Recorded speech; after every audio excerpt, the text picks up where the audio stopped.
Hey everyone, ever since I bought my pretty pricey Victory, I've been wondering something. Do you really need to buy a pretty expensive high gain amp, or can you get away with a cheaper alternative? So today I thought I'd do a little experiment for both myself and all of you to see whether you can get away with spending a bit less money. So let me just quickly go over the setup here for you. As any good experiment, you need to have a controlled environment where you're doing the testing, and my control is the fact that I'm keeping a bunch of factors the same. First of all, I recorded a riff, which is quite annoying and badly played, excuse me for that. But I recorded a riff DI, and I'm basically going to play the same recording through a Re-amp box, send it into the amp, and record it through the same cabinet, through the same mic. Everything is exactly the same. The only thing that's swapped out is the amp. So as I was saying, I'm going to send my guitar DI into the Re-amp box. That's going to go into my makeshift pedal board over here. This is a lockdown testing version, nothing final. The only things that are enabled are the tube screamer and my noise gate, so that I don't have to sit here with a bunch of buzz going. The reason I have the tube screamer is because I actually wanted to get a good tone, a tone that I would personally use, for example, not just any tone. So there's obviously an effects loop, but it's disabled. That's then going straight into the amp. And again, here I've set up the EQ to make it sound good. I tried to bump up the master as high as I can to get the speaker to actually move. And I must mention that the output of the amp is going into a Bugera Power Soak PS1, just because I can't push volumes that high. I'm in a residential building, in an apartment. So that will affect the tone somewhat, but again, the setup is the same for both amps.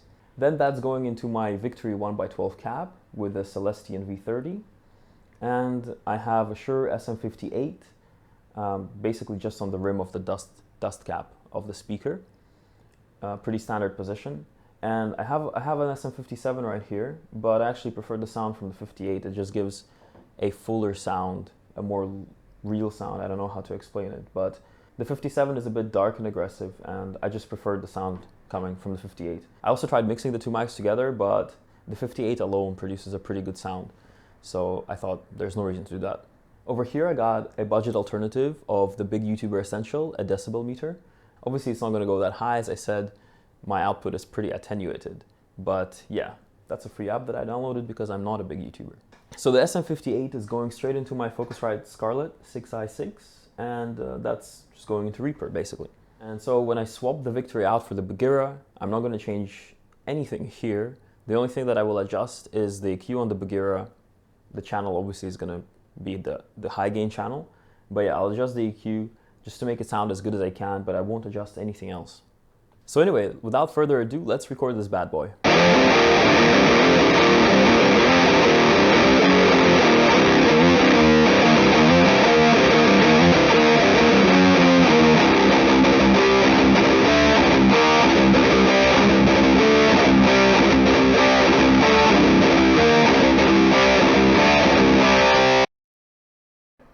I know that in the room that sounded better than it sounded through the mic, but I'm still learning in terms of recording, creating good sounds.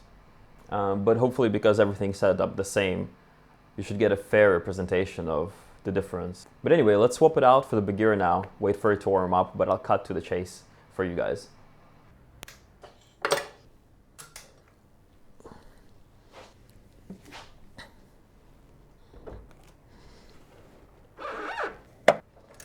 So while we give that a few minutes to warm up, I thought I'd mention something actually quite interesting. I did a bit of research on the internals of both amps, right? Obviously the Victory, which is funnily, these are both rated 50 watts by the way. And the Victory is, I don't know if you can see, but it's quite a bit smaller and significantly lighter than the Bugera. That's number one. Number two is that they have the same exact tubes. Well, not my version of the Victory. My version of the Victory has 6L6 power tubes. This has EL34s, but the Victory also comes with EL34s. You can basically choose which power valves you want. And it has the same preamp tubes, which are AX12s. So, I would somehow expect it to have a similar tonal quality. Oh yeah, and the other interesting thing that I should mention, I guess, is the fact that the Victory, I think I bought it for £1,000, like 999 or something. And nowadays the 6L6 version is going for 1,100 or 1,099 pounds, whereas the Bugera, I think it cost me, I think it was like 250 pounds if I'm not mistaken, but I'll put the exact price here, which is again pretty funny because similar kind of amp, it uses the same tubes, but I'm just wondering how it's going to sound in comparison, to be honest, because I myself don't know. I haven't tried this. I'm literally carrying out this experiment right now. Okay, so I think I got the EQ to a point where I don't think it can be significantly better. I'm not using these features here, the tone cut and the reverb, but this fat switch over here just, it does beefen up the tone in, I think, a good way, so I'm going to enable that. I've got my EQ settings kind of similar to my Victory. The Victory had a bit of a cut bass. This one has a bit less of that, so I'm just keeping that up a bit. And the trebles and the mids a bit boosted for some presence. The gain is also very similar. You can see that the gain knob is broken. That's just how it arrived, unfortunately. But it's also, you know, at about 1:30-ish o'clock. Another thing I must mention is that I'm trying to get a tone which I think would sound good in a mix rather than on its own. So while I'm playing back the amps for you on their own at the moment, I'll also play them at the end of the video within a mix with a bass and drums. Another thing is that I didn't tweak the tube screamer at all. Adding any drive or tone actually doesn't work very well with this amp, at least I found. But yeah, anyway, let's see how this guy sounds.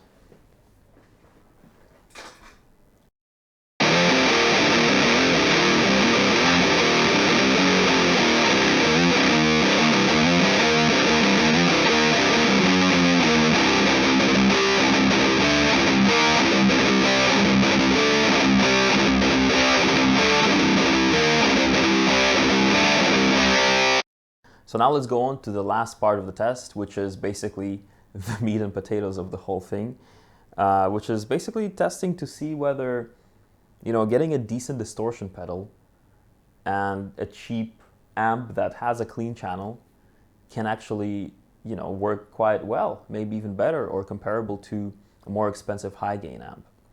So the specific distortion pedal I've got is a pretty decent one. It's an Uberschall from Bogner. So yeah, let's flip this bad boy into the clean channel, and I'm just going to play around with the EQ a bit and with the distortion pedal to get it to sound as good as I can, and I'll be back to you guys. Okay, so after spending like 10 minutes trying to play around with it, I must say it is not easy to get a pleasing tone in the room with this, unfortunately, at least for me. So even though I have this really cool Uberschall pedal, what I'm having trouble with is getting that bite. So I can, you know, I can crank up the gain. Obviously I have even the boost switched on to max, and I can crank up the gain, but all that does is kind of introduce uncontrolled higher frequencies is what it feels like to me, and like upper mids that aren't like tight, but they're kind of all over the place. So I decided to put the gain at 3 o'clock. Obviously that's not as high as I can go, but if I reduce it any further, it's basically, it's not going to be bitey at all. And, you know, I tried playing around with the treble, which I think is the biggest issue here. You know, the balance of the treble control on the pedal versus the treble control on the amp. As you can see, I ended up pretty much keeping the amp EQ at almost 12 o'clock. Yeah, it's basically decreasing treble on either of these results in a dull sound, and introducing any more treble just introduces a high frequency mosh, basically. So I think this is kind of the best I can do. I also tried obviously balancing the gain of the clean channel versus the gain of the pedal, with also the, you know, the post EQ volume here, with the trying to get some saturation of the power amp tubes. But this is basically the tone I got. So yeah, let's hear it.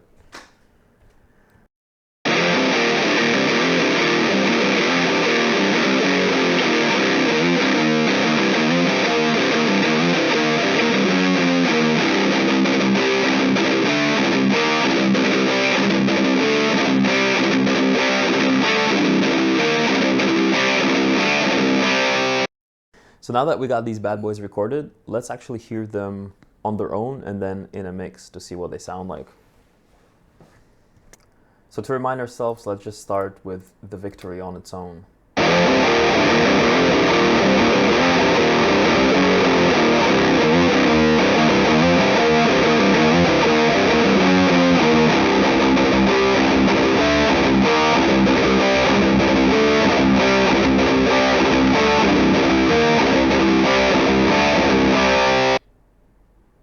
Now let's hear it in a mix.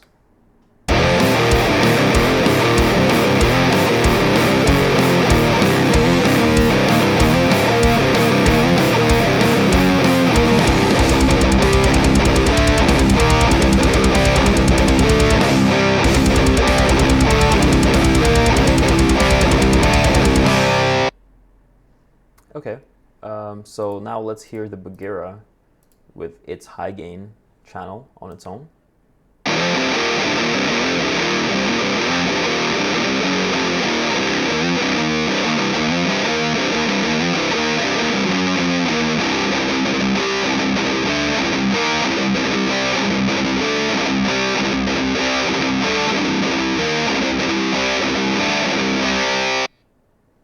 And now in the mix.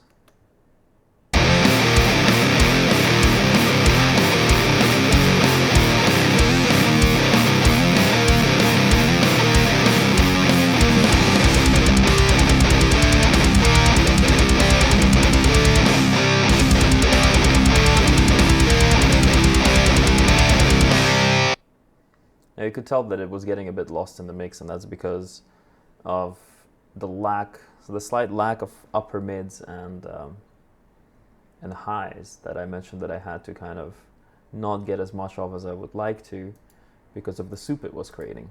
But anyway, let's listen to the Bugera with the Uberschall Distortion pedal.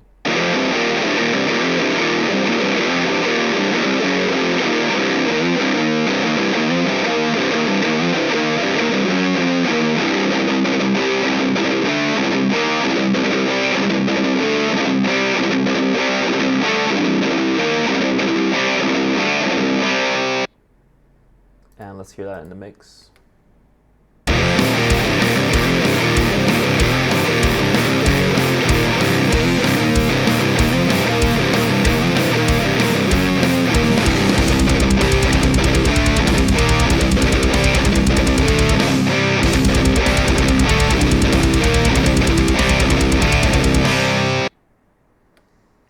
Yeah, I think that was a lot better than the Bugera's high drive channel, and it did sound a bit hollow and a bit dead to me, to be honest.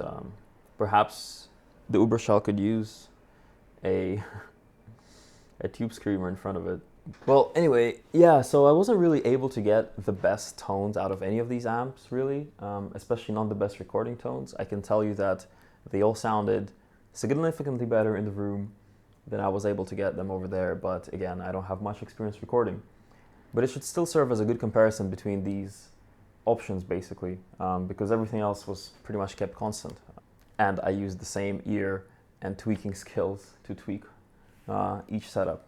For my taste, I must say that I was very hopeful for the clean channel of a cheap amp and a good distortion pedal, and it did not really, yeah, I can't say that that combination met my expectations. I think that the Victory is still far superior in terms of tones, and I personally, for myself, I don't want to spend a lot of money on an amp, but I can't say that I would be willing to go with a cheaper option here. I mean, you know, you're looking at, I think the pedal cost me £100, but it was on sale. I think it normally goes for about £200. At the end of the day, it's going to go somewhere between 100 and 200. But my point is that you're looking kind of like at a £400 combination versus a 1,000 or more than 1,000 pound amp. Obviously, if you have the choice there, I personally don't think I would be able to save the money there and go for the cheaper option. I think the Victory absolutely blows it out of the water for sure, which I didn't expect personally. I thought that the clean channel with the distortion pedal would be really close, and I thought that the high gain channel on the amp itself I thought would not satisfy me whatsoever. So I was kind of expecting that, but yeah, So let me know what you guys thought about it actually, and yeah, let me know how much I suck at playing, recording, and tweaking settings, and what I could do better. But anyway, thanks for watching. I will see you in the next one.